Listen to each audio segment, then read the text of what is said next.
so I listened to the new MGMT album. I've been waiting for the day of release for such a long time because, to be honest, MGMT is my favorite band of all time. Like, oh my god. This new album comes almost 5 years after their self-titled, which released in 2013. I still listen to the self-titled to this day often, just because of how much effort and precision they took in packing as many sounds into that album as possible. And upon hearing an announcement for a new album, I was all over that. Every day I checked their Facebook, checked their YouTube for a new song, news, anything related to it, and then the singles started coming out and everything I heard was good. I saw the track listing and I was like, yeah, this is gonna be a great album. So release day comes a bit early. Actually, it was like 8 or so p.m. on February 8th that I listened to this album fully, and at this point I'm just happy to see it out and be able to experience new MGMT material after 5 years. I mean, I went through all of high school without hearing from these guys, so surely whatever they were coming up with was going to satisfy me. So I won't be doing a track-by-track review of this album, but I will be highlighting some key things that will form the basis of my score. First, MGMT brings a new sound yet again. Oracular Spectacular brought us electronic indie pop with 3 timeless hits. Congratulations brought us a more indie rock direction with a fair amount of memorable songs. Their self-titled brought this grand-scale psychedelic experience that, in my opinion, is unmatched even by bands like Tame Impala, The Flaming Lips, and Animal Collective. And here on Little Dark Age, the band goes for a retro 80s synth-pop sound, it seems.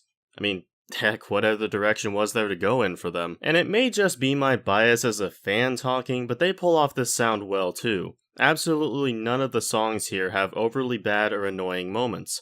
The overall theme is something I am down with, and the vocals are as good as they ever were. Some songs like the title track, When You Die, Me and Michael, and When You're Small are really well done, and they all stick out on this album. When You're Small actually reminds me of Congratulations era MGMT, like a shorter, more condensed Siberian breaks based on the instrumentation and the tone. Now, all that being said, when you get down to the nitty-gritty of listening to this album, it wasn't much more than just satisfaction that there's new MGMT music in 2018. Similar to how I felt when I heard that new Gorillaz album, I wasn't particularly surprised at all by anything here. And that's not to say that the tracks are predictable or bland, it's just that this album doesn't push any boundaries whatsoever, even given the new change in direction. It doesn't try to be another out there thing for MGMT, it just feels like, hey, let's make an album with this sound. And then they did it and it's like, alright, you guys did it.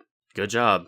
Here's a star. And maybe part of the reason for that is because outside of the 4 singles released beforehand, you have 6 songs that don't really invoke too much emotion. It's not quite filler, because filler would imply a negative connotation, as if it was boring. There's no boring moments on this album. But at the same time, there's not many exciting moments. Like, only a few exist, like on Me and Michael, Little Dark Age.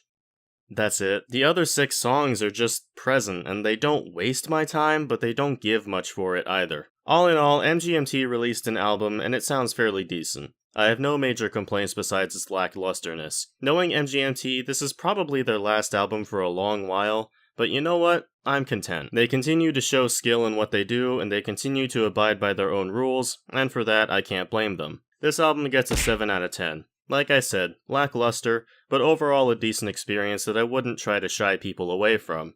Definitely not their best work, but not their worst either. Ciao.